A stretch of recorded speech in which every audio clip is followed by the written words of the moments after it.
Greetings! This is Cliff Ruby with a Nostalgic Catholic with another Isaac Asimov short story review.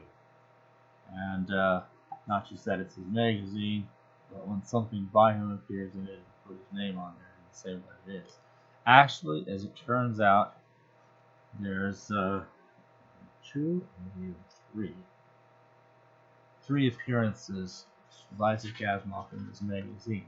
Editorial, of course, because it is his magazine, but also two short stories. The one we're concerned with now, About Nothing, and another one that actually comes a little bit later on, not right away actually, called About Nothing. But let's do the called Sure Thing. So we'll do the About Nothing. It's on page 36. Now I'm agreeing this. This is not the first appearance of About Nothing or about. Oops, do wrong. 40s. About Nothing. Okay. It's a single page, short. That's all there is. The other one is also a single page, short. We'll get to that when we get to it. It's in this point of sequence because while the magazine is dated summer of 1977, the story itself is believed to have come out some point in time in 1975 on the whole thing's a postcard. Well, it's a short. You could put a whole story on a postcard, and you wouldn't even have to make the print all that small. Unfortunately, nobody seems to know about this postcard as far as where it is, what it looks like, or to have a specimen of it. I couldn't find one, and other collectors have been unable to find one as well.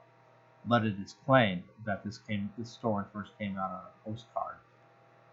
I don't know. So that's why it is at this point in the sequence.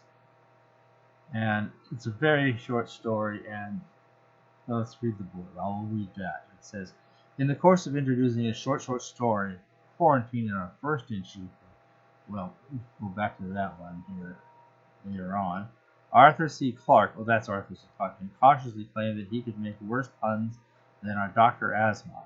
Isaac immediately rose to the challenge, citing first this story, which originally appeared as one of a series of SF stories on a postcard, first published in England. So that's the other thing. You have to go all the way to England to find anybody who ever even saw one, let alone has one. So it starts with a rather dire situation. All of Earth waited for the small black hole to bring it to its end. It had been discovered by Professor Jerome Hieronymus at the Lunar Telescope in 2125, and it was clearly going to make an approach close enough for total tidal destruction.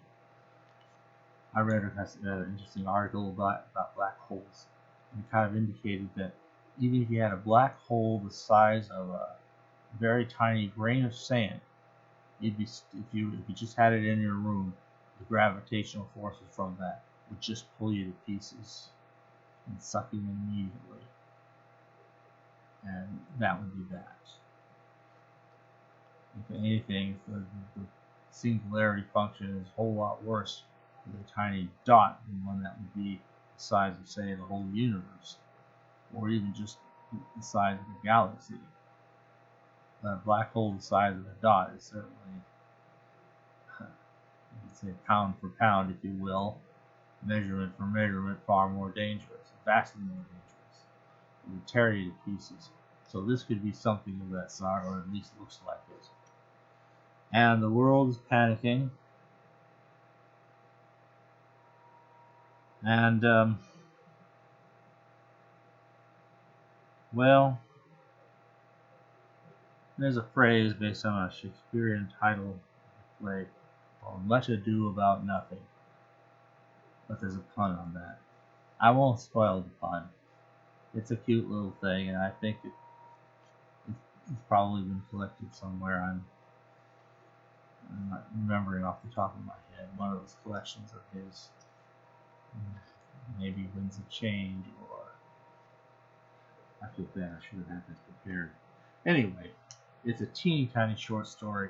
It's a bit of fluff more than anything else. The pun is a world-class groaner. Makes you go, ah.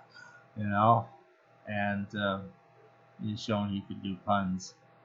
Well, I haven't seen Arthur Clarke's puns, so I don't know about the comparison. Maybe I'll look it up. But at any rate, it's a world-class groaner pun, and I'll just leave it